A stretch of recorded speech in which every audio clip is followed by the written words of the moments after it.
जीवन में असंभव कुछ भी नहीं है। जब जागो तब सवेरा होता है। अगर आपको यह लगता है कि मेरे जीवन में बहुत से बुरे काम किए हुए हैं और अब इन गलत कामों को सुधारने के लिए कोई भी विकल्प नहीं है, तो आपको गौतम बुद्ध के जीवन की यह कहानी एक बार अवश्य सुननी चाहिए।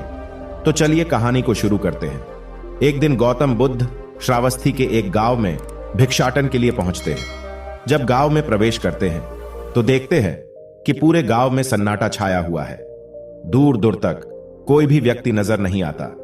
बुद्ध उस गांव के पहले द्वार पर जाते हैं और कहते हैं कि भिक्षाम देहि, परंतु भीतर से बाहर कोई नहीं आता।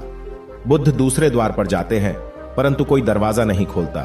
तीसरे द्वार पर जाते हैं परंतु उस द्वार से भी कोई व्यक्ति बाहर नहीं आता।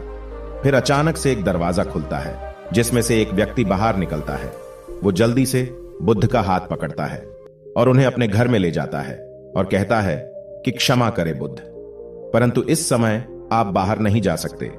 उंगलीमाल को श्रावस्ती की सीमा पर देखा गया है। सभी गांव वाले डर के मारे अपने अपने घरों की खिड़कियां और दरवाजे बंद करके बैठे हुए हैं। बुद्ध उस व्यक्ति से पूछते हैं कि कौन है ये उंगलीमाल और उससे इतना भय क्यों है। वह व्यक्ति कहता है कि उंगलीमाल एक राक्षस है। उसे जो भी मनुष्य मिलता है, बच्चा, वृद्ध, स्त्री, पुरुष, यहां तक कि सन्यासी भी, वो किसी को भी नहीं छोड़ता। बुद्ध उनसे पूछते हैं कि वो धन के लालच में ये सब करता है क्या। वो व्यक्ति कहता है कि नहीं, उसे धन का कोई लालच नहीं है।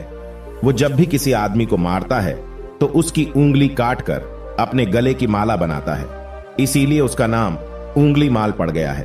और यह भी सुना है कि जब उसके गले की माला में 100 उंगलियां पूरी हो जाएगी तो उसकी विनाशक शक्तियां और भी ज्यादा बढ़ जाएगी।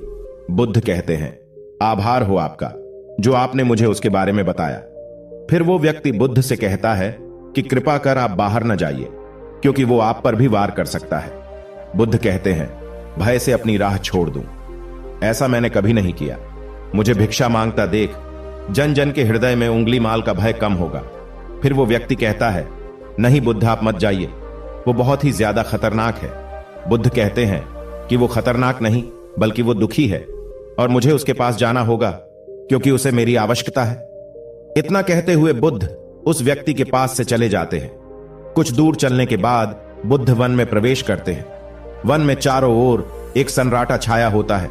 दूर दूर तक न तो कोई मनुष्य न कोई पशु पक्षी दिख रहा होता है, परंतु गौतम बुद्ध अपने मार्ग में आगे बढ़ते रहते हैं। अचानक बुद्ध के सामने उंगलीमाल आकर खड़ा हो जाता है। उसका रूप इतना डरावना है कि कोई भी व्यक्ति उसे देखकर ही भयभीत हो जाए।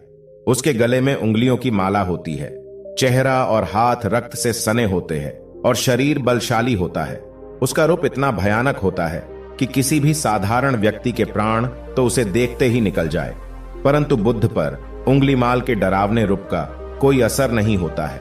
बुद्ध कुछ क्षण तक शांत मुस्कुराहट के साथ उंगलीमाल की तरफ देखते हैं, फिर उसकी बगल से निकलकर अपने मार्ग में आगे बढ़ जाते हैं।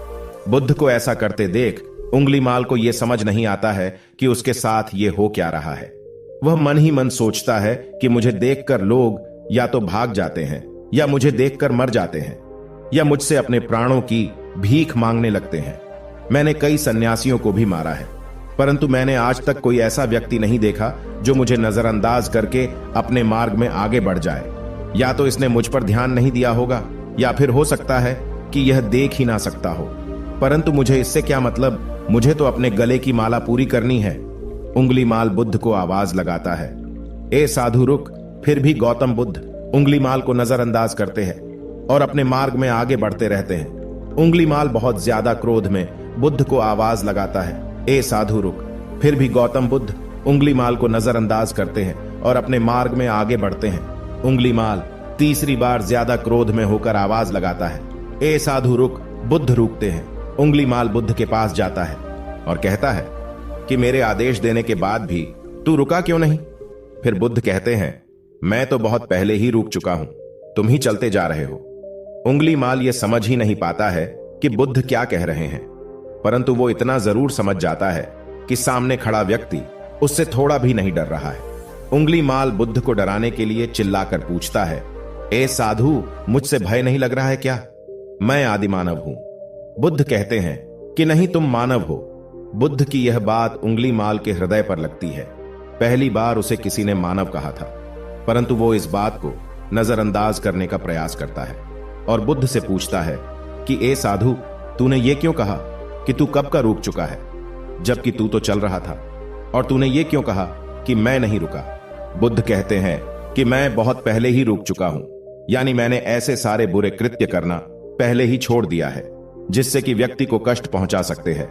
सब जीना चाहते हैं, बस तुम उन्हें करुणा से देखने का प्रयास करो। गौतम बुद्ध के ये शब्द दोबारा से उंगलीमाल के हृदय पर चोट करते हैं, परंतु वह दोबारा से बुद्ध की बातों को नजरअंदाज करने का प्रयास करता है। इस बार वह और क्रोध में भरकर बुद्ध की गर्दन पर अपनी तलवार रख देता है, जिससे वो लोगों की हत्या किया करता था, और बुद्ध से चिल्लाकर कहता है, नहीं, मानव में ना तो प्रेम है ना ही करुणा है, सिर्फ छल और कपट है। इसीलिए मैं सबकी हत्या करूंगा और किसी को जीवित नहीं छोड़ूंगा। बुद्ध कहते हैं, तुम्हें लोगों ने बहुत दुख दिया है। उंगलीमाल क्रूरता मनुष्य अज्ञान के कारण ही करता है। ईर्ष्या, द्वेष, मोह, माया ये सभी अज्ञान की संतानें हैं, परंतु वो व्यक्ति ही है जिसमें दया, करुणा और समझ का उदय भी होता है। उंगलीमाल, यदि इस जीवन में क्रूर और निष्ठुर लोग हैं तो दयावान भी है।